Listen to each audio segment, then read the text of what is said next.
नमस्कार मैत्रिणींनो, सोप्या घरगुती रेसिपीमध्ये तुमचे खूप मनापासून स्वागत. आज आपण बेसन कारलं कसं बनवायचं ते बघणार आहे.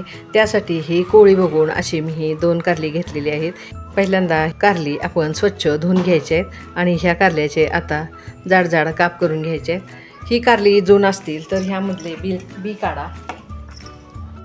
बघा, ही कारली आपण अशी जाड जाड चिरून घेतलेली आहेत. आता ह्या कारल्याला आपण मीठ लावून घ्यायचं आहे. कारल्याला हे साधारण अर्धा चमचा मीठ असं हे चोळून लावून अर्धा तास हे आपण असंच ठेवून द्यायचं आहे. कारली जर जून असतील तर ह्यामधले बी काढा. कारली अशी कोळी असतील तर हे बी न काढता अशीच घेतली तरी चालतात.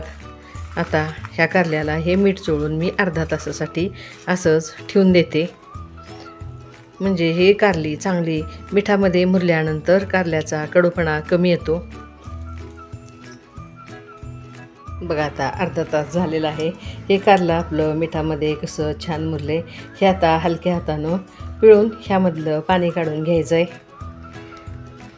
जेणेकरून ह्या फोडी आपल्या मोडणार नाही आहेत. असं हे कारल्यामधलं सगळं पाणी मी पिळून काढते. बघा, अशा ह्या कारल्याच्या फोडी न मोडता ह्यामधलं पाणी मी पिळून काढलेलं आहे. आता ह्या कारल्याची आपण फोडणी बघूया. आता हे कारलं पहिल्यांदा आपण परतून घ्यायचं आहे. ह्या पॅनमध्ये मी साधारण हे 2 चमचे तेल टाकून घेतलेलं आहे. तेल थोडं गरम झालं की त्यामध्ये आता ह्या कारल्याच्या फोडी टाकून घेऊया आणि ह्या सतत परतून मऊ करून घ्यायच्या आहेत. हे अशा पसरून घ्या आणि उलटून पालटून ह्या आपण चांगल्या मऊ होईपर्यंत परतायच्या आहेत. गॅसची फ्लेम मी ही लोच ठेवलेली आहे.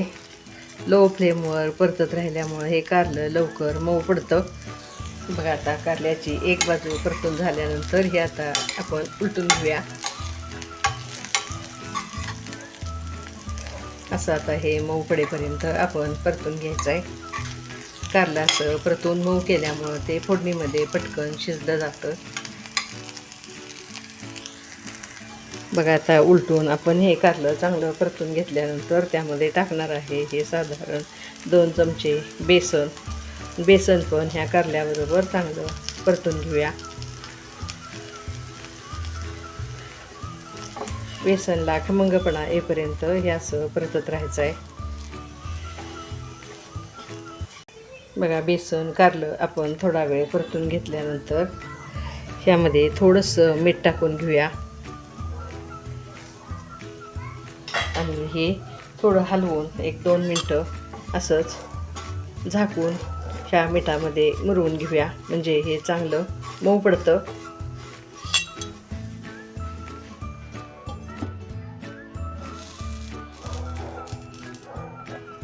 बघूया, आता परतलेलं कारलं आपण मीठ टाकून थोडा वेळ मुरवून घेतल्यानंतर कसं छान मऊ झालेलं आहे.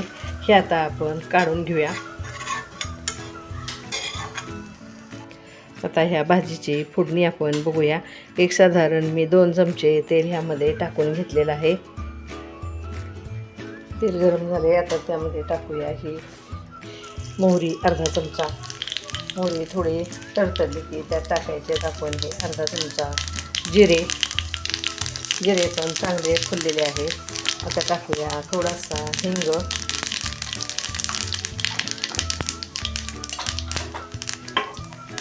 कोणत्याही पदार्थाला फोडणी खमंग बसणं फार गरजेचं आहे. फोडणी चांगली खमंग झाली तर कोणताही पदार्थ टेस्टी होतो. आता त्यामध्ये टाकायचा आहे हा एक मध्यम साईजचा बारीक चिरलेला कांदा. कांदा चांगला आपण मऊ पडेपर्यंत परतून घेऊया. बघा, कांदा छान मऊ झालेला आहे. कांद्यामुळं आपल्या कारल्याचा कडवटपणा कमी होतो.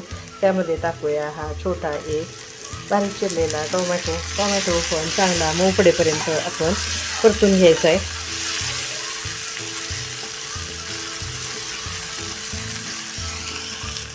टोमॅटो थोडा वेळ परतल्यानंतर हा अजून 1 मिनिटभर झाकून ठेवूया. बघूया आता. बघा, टोमॅटो पण आपला छान मऊ झालेला आहे. त्यात आता टाकूया थोडीशी हळद,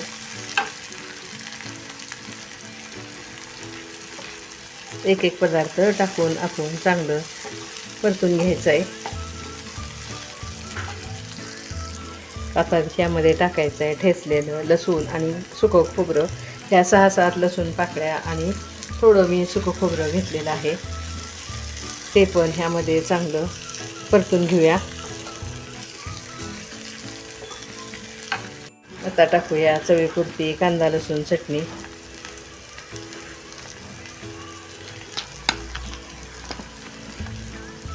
ही पण तेलामध्ये चांगली परतून घेऊया.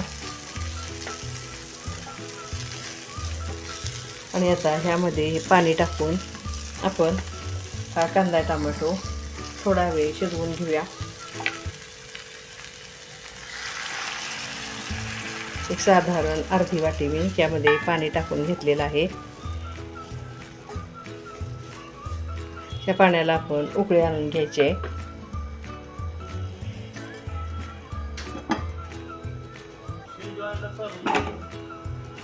बघा आता पाण्याला चांगली उकळी आलेली आहे. त्यामध्ये टाकूया आहे चमचाभर दही आणि हे चांगलं मिसळून घेऊया.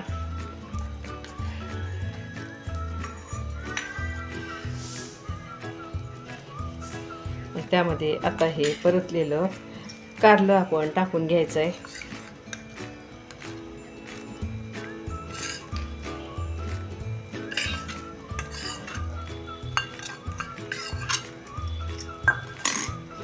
हे आता चांगलं मिक्स करूया.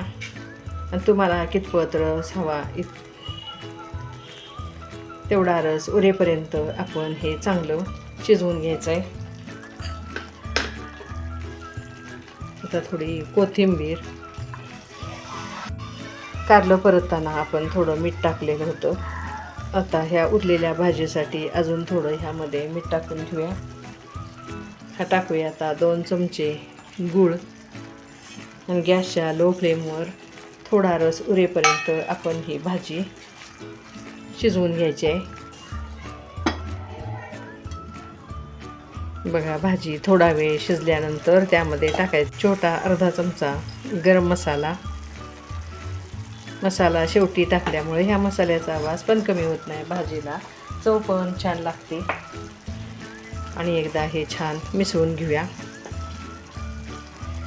आणि झाकून अजून एक 5 मिनटं गॅसच्या लो फ्लेमवर ही भाजी मी शिजवून घेते. बघूया आता 5 मिनटं झालेली आहेत. बघा मस्तच भाजी आपली कशी छान शिजलेली आहे. ह्या भाजीला इतपत रस पुरेसा आहे. हा गॅस मी आता बंद करते आणि ही भाजी आपण आता सर्व करूया. बघा मैत्रिणींनो, दही घालून केलेलं हे बेसन कारलं आपलं तयार झालं आहे. बघा माझी ही रेसिपी तुम्हाला कशी वाटली मला नक्की कमेंट्समध्ये कळवा. रेसिपी आवडल्यास मैत्रिणींमध्ये शेअर करा. तोंडाची गेलेली चव परत आणणारी अशी ही कारल्याची भाजी तुम्हाला आवडली तर ही नक्की ट्राय करा.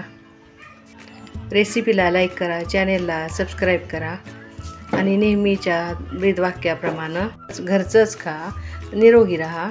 धन्यवाद.